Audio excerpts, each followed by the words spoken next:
Hello नमस्कार साथियों, आप सबों को फिर से अपना यूट्यूब चैनल माँ आशा ES पॉइंट में स्वागत है। मेरे साथियों, इस वीडियो में मैं आपको क्लास 12th हिंदी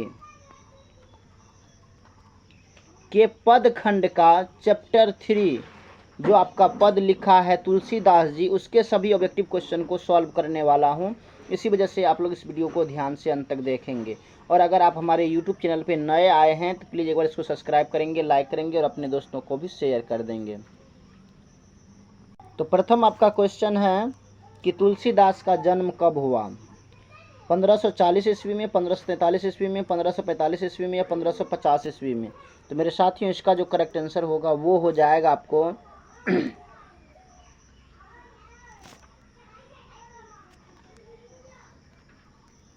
थोड़ा सा छोटा कर लेते हैं।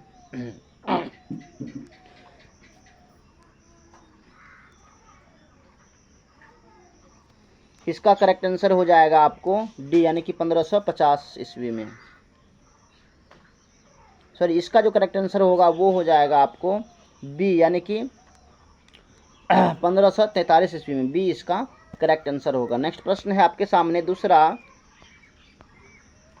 तुलसीदास का जन्म किस प्रदेश में हुआ था? तुलसीदास जी का जन्म किस प्रदेश में हुआ था? हिमाचल प्रदेश, आंध्र प्रदेश, मध्य प्रदेश या उत्तर प्रदेश? तो मेरे साथियों, इसका जो करेक्ट आंसर होगा वो हो जाएगा आपको सी, यानी कि उत्तर प्रदेश में। नेक्स्ट प्रश्न है आपके सामने तीसरा, कि काशी में कितने वर्षों तक रहकर तुलसीदास ने शिक्षा प्राप्त की? कहते हैं काशी में कितने वर्ष तक रहा था तुलसीदास जी और वहाँ रह कर के इन्होंने शिक्षा प्राप्त किया? तो इसका जो करेक्ट आंसर होगा वो हो जाएगा आपको ए, यानी कि 10 वर्षों तक। ए इसका करेक्ट आंसर होगा। नेक्स्ट प्रश्न है आपके सामने चौथा, रामचरितमानस की किसकी रचना है? आपके सामने ऑप्शंस है सूरदास, तुलसीदास, कबीरदास, नाभादास। तो इसका जो करेक्ट आंसर होगा वो हो जाएगा आपको तुलसीदास। बी इसका करेक्ट आंसर होगा। नेक्स्ट प्रश्न है आपके सामने, तुलसीदास किस शाखा के कवि है? आपके सामने ऑप्शंस है राम मार्गी, कृष्ण मार्गी, प्रेम मार्गी या ज्ञान मार्गी। इसका जो करेक्ट आंसर होगा वो हो जाएगा आपको ए, यानी कि राम मार्गी। नेक्स्ट प्रश्न है आपके सामने छठा, कि दूसरे पद में तुलसी ने अपना परिचय किस रूप में दिया? कहते दूसरे पद में तुलसी ने अपना परिचय किस रूप में दिया है? निर्मल के रूप में, दाता के रूप में, भिखारी के रूप में या इनमें से कोई नहीं? इसका जो करेक्ट आंसर होगा वो हो जाएगा आपको सी, यानी कि भिखारी के रूप में। नेक्स्ट प्रश्न है आपके सामने सातवां, कि तुलसीदास को किस चीज़ की भूख है? तो आपके सामने ऑप्शंस है यश की, भक्ति की, धन की या इनमें से कोई नहीं? इसका जो करेक्ट आंसर होगा वो हो जाएगा आपको बी, यानी कि भक्ति की। नेक्स्ट प्रश्न है आपके सामने आठवां, तुलसीदास के पठित पद किस भाषा में हैं? तो आपके सामने ऑप्शंस है मैथिली, ब्रज भाषा, खड़ी बोली या अवधी। इसका जो करेक्ट आंसर होगा वो हो जाएगा आपको डी, यानी कि अवधी। नेक्स्ट प्रश्न है आपके सामने नौवां, तुलसीदास ने प्रथम पद में किसकी स्तुति की है?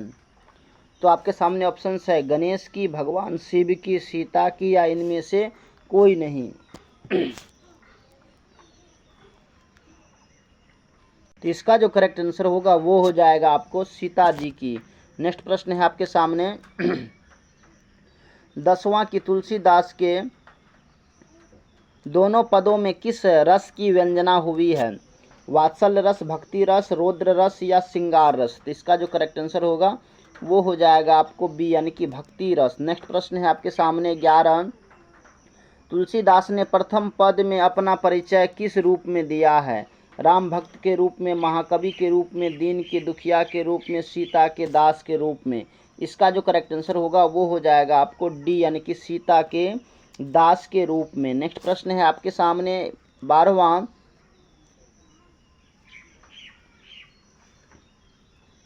कबटुंक अम्ब अवसर पाई में अम्ब संबोधन किसके लिए है? सीता के लिए, राधा के लिए, अंजनी के लिए या इनमें से कोई नहीं? इसका जो करेक्ट आंसर होगा वो हो जाएगा आपको ए, यानी कि सीता के लिए। नेक्स्ट प्रश्न है आपके सामने 13, की कौन तुलसीदास के मित्र नहीं थे? आपके सामने ऑप्शंस है महाराजा मानसिंह, टोडरमल, सूरदास या नाभादास। इसका जो करेक्ट आंसर होगा वो हो जाएगा आपको सी, यानी कि सूरदास। नेक्स्ट प्रश्न है आपके सामने 14 की कौन सी रचना तुलसीदास की है? तो क्या होगा? सूरसागर, विनय पत्रिका, प्रायश्चित या पद्मावत। तो इसका जो करेक्ट आंसर होगा वो हो जाएगा आपको बी यानी कि विनय पत्रिका। नेक्स्ट प्रश्न है आपके सामने 15 की कौन सी रचना तुलसीदास की नहीं है? आपके सामने ऑप्शंस है पार्वती मंगल, वैराग्य संदीपनी या आखिरी कलाम या कवितावली। इसका जो करेक्ट आंसर होगा वो हो जाएगा आपको सी यानी कि आखिरी कलाम। नेक्स्ट प्रश्न है आपके सामने 16 कवितावली के रचनाकार हैं, कौन हैं?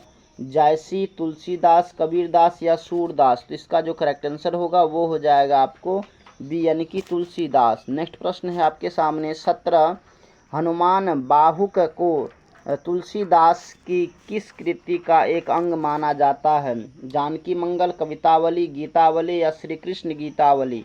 इसका जो करेक्ट आंसर होगा वो हो जाएगा आपको बी यानी कि कवितावली। नेक्स्ट प्रश्न है आपके सामने 18 रामचरितमानस का प्रधान रस है, क्या है? वीर रस, श्रृंगार रस या करुण रस या भक्ति रस। इसका जो करेक्ट आंसर होगा वो हो जाएगा आपको डी यानी कि भक्ति रस। नेक्स्ट प्रश्न है आपके सामने 19 की निम्नलिखित में रामचरितमानस क्या है? आपके सामने ऑप्शंस है गीति काव्य या गाथा या महाकाव्य या खंड काव्य। तो मेरे साथियों इसका जो करेक्ट आंसर होगा वो हो जाएगा आपको सी यानी कि महाकाव्य। अब नेक्स्ट प्रश्न है आपके सामने 20वां कि इनमें से कौन सी रचना तुलसी की नहीं है? आपके सामने ऑप्शंस है कवितावली, बरबे रामायण, गीतावली या राधा स्तुति। तो मेरे साथियों इसका जो करेक्ट आंसर होगा वो हो जाएगा आपको डी इसका करेक्ट आंसर होगा राधा स्तुति। नेक्स्ट प्रश्न है आपके सामने 21 मानस यानी कि रामचरितमानस का रचना समय क्या है? संवत 1631, 1622 या संवत जो है 1480 या 1632। तो मेरे साथियों इसका जो करेक्ट आंसर होगा वो हो जाएगा आपको ए यानी कि संवत 1631। नेक्स्ट प्रश्न है आपके सामने 22 रामचरितमानस की भाषा है, क्या है? मैथिली, संस्कृत, अवधी या ब्रजभाषा। इसका जो करेक्ट आंसर होगा वो हो जाएगा आपको सी यानी कि अवधी। नेक्स्ट प्रश्न है आपके सामने 23 की विनय पत्रिका की भाषा है, क्या है? अवधी या अंतर्वेदी, ब्रजभाषा या मैथिली या अंगिका। तो मेरे साथियों इसका करेक्ट आंसर हो जाएगा आपको बी यानी कि अंतर्वेदी ब्रजभाषा। नेक्स्ट प्रश्न है आपके सामने 24 की तुलसीदास का जन्म कहाँ हुआ था? आपके सामने ऑप्शंस है राजापुर, बांदा, उत्तर प्रदेश, बी अयोध्या में, सी हाजीपुर में या डी प्रयाग में। तो मेरे साथियों इसका करेक्ट आंसर हो जाएगा आपको ए यानी कि राजापुर, बांदा, उत्तर प्रदेश में। नेक्स्ट प्रश्न है आपके सामने तुलसीदास का मूल नाम क्या था? तो क्या होगा? बम भोला, राम भोला, हरि भोला या इनमें से कोई नहीं। तो मेरे साथियों इसका करेक्ट आंसर हो जाएगा आपको बी यानी कि राम भोला, बी इसका करेक्ट आंसर होगा। नेक्स्ट प्रश्न है आपके सामने 26 की तुलसीदास के शिक्षा गुरु थे, कौन थे? नरहरिदास, रविदास या शेष सनातन या मधुसूदन सरस्वती। तो मेरे साथियों इसका करेक्ट आंसर हो जाएगा आपको सी यानी कि शेष सनातन। नेक्स्ट प्रश्न है आपके सामने 27 की इनमें से कौन सी रचना तुलसी की है? आपके सामने ऑप्शंस है लग्न पत्रिका या प्रणय पत्रिका या सीता स्वयंवर या विनय पत्रिका। तो मेरे साथियों इसका करेक्ट आंसर हो जाएगा आपको डी यानी कि विनय पत्रिका। नेक्स्ट प्रश्न है आपके सामने 28 की कौन सी कृति तुलसी रचित है? यानी कि इनमें से किसने क्या तुलसीदास जी ने लिखा है? उत्तर रामचरित्र या रामायण या रामचरितमानस या खंज नयन। तो मेरे साथियों इसका आंसर हम नहीं बताएंगे, आप हमें ज़रूर कमेंट में बताएंगे कि इसका करेक्ट आंसर क्या होगा, क्योंकि ये बहुत सिंपल क्वेश्चन है, आप हमें बताएंगे। अब नेक्स्ट प्रश्न है आपके सामने कि कौन सी कृति तुलसीदास द्वारा रचित नहीं है? वैराग संदीपनी, पंचवटी या बरवे रामायण या जानकी मंगल। तो मेरे साथियों इसका करेक्ट आंसर हो जाएगा आपको बी यानी कि पंचवटी। नेक्स्ट प्रश्न है आपके सामने 30 पाठ्य पुस्तक में संकलित तुलसी के पद तुलसीदास की किस कृति से लिए गए हैं?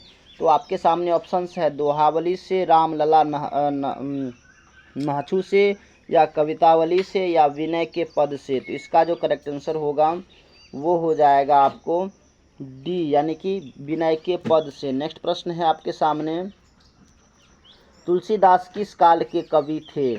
तो आपके सामने ऑप्शंस है आदिकाल के, रीति काल के, आधुनिक काल के या भक्ति काल के। तो इसका जो करेक्ट आंसर होगा वो हो जाएगा आपको डी यानी कि भक्ति काल के। नेक्स्ट प्रश्न है आपके सामने कवितावली के रचनाकार कौन हैं? तो क्या होगा जायसी, तुलसीदास, कबीरदास या सूरदास। तो इसका जो करेक्ट आंसर होगा वो हो जाएगा आपको बी यानी कि तुलसीदास। तो मेरे साथियों इस चैप्टर में जितने भी इम्पोर्टेंट ऑब्जेक्टिव क्वेश्चन था सबको हमने सॉल्व किए हैं। बाकी ये वीडियो आपको कैसा लगा आप हमें कमेंट में बताएंगे। अगर आपको अच्छा लगा होगा तो प्लीज़ आप हमारे यूट्यूब चैनल को सब्सक्राइब करेंगे, लाइक करेंगे और अपने दोस्तों को भी शेयर करेंगे। बाकी thanks very much, all the best. फिर मिलते हैं आगे की वीडियो में, तब तक के लिए जय हिंद।